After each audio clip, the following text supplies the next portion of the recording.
follows an extract from my book Letters from the Broom Cupboard, available from Amazon. Dear reader, I feel like we're really getting to know each other. I find myself looking forward to our brief snatches of time together. As such, it's only right and proper that I introduce you to some of my pupils.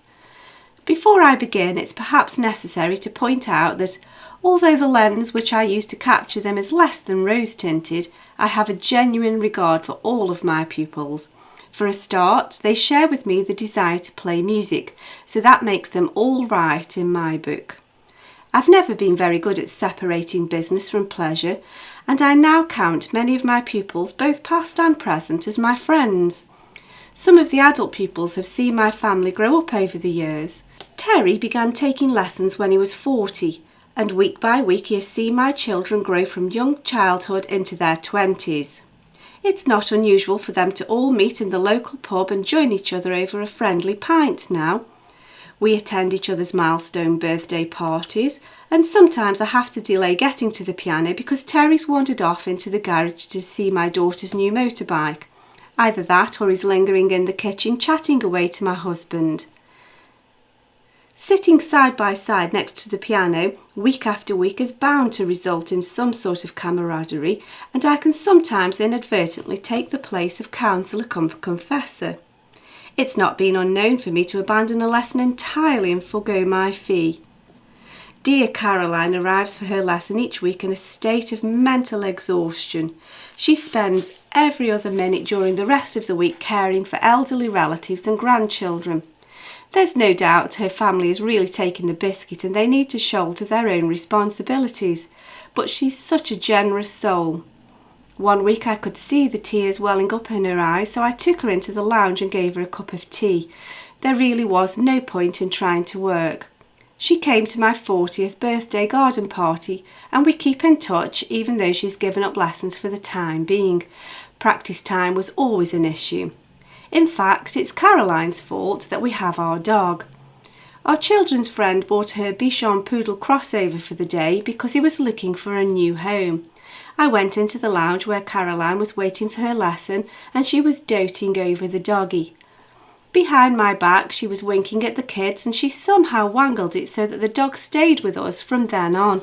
I've always wondered how it was that she coincidentally had a spare dog basket and a bag of dog food in the boot of her car just at that time. I read once in a careers option guide booklet that a private music tutor can often become a role model and mentor to their pupils.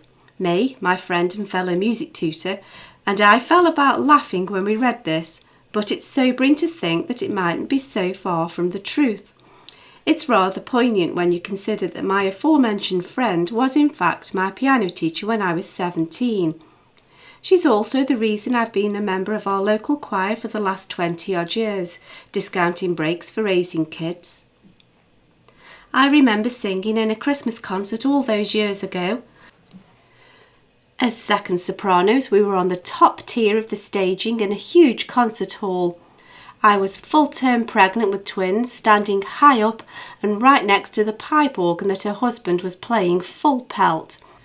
At that moment, I think that she was really regretting encouraging me to audition to join, and she spent the whole evening on standby should I suddenly become overcome with labour pains. The uniform at that time was a truly awful dress with some form of atrocious cape configuration at the front. Suffice to say that it was the only garment I could wear where it was impossible to see that I was carrying two large babies. Thank goodness the committee finally gave in to accepting simple black top and trousers as our official garb. Even then we had a fight on our hands to rein in some darling's overwhelming desire to add flouncy scarves or some such atrocity. The chain of influence continues, and it's unnerving to notice impressionable teenage girls copy my style of dress, not the height of couture, and mannerisms, not the epitome of grace. The most alarming example was when, in a flare-up of midlife crisis, I had my nose pierced. Imagine my horror when my lovely 17-year-old student came to her next lesson similarly branded. I'm trusting that this was mere coincidence, as she has her very own style and her hair has been subjected to various hues of blue and green. Mind you, I had the tips of my hair coloured blue for a time. I wonder, who is influencing whom? Gratefully yours. For the full collection of letters from the Broom Cupboard, available from Amazon in paperback or as an ebook, follow the links in the cards in the description box or find details on my website at sharonbill.com. Thanks for listening.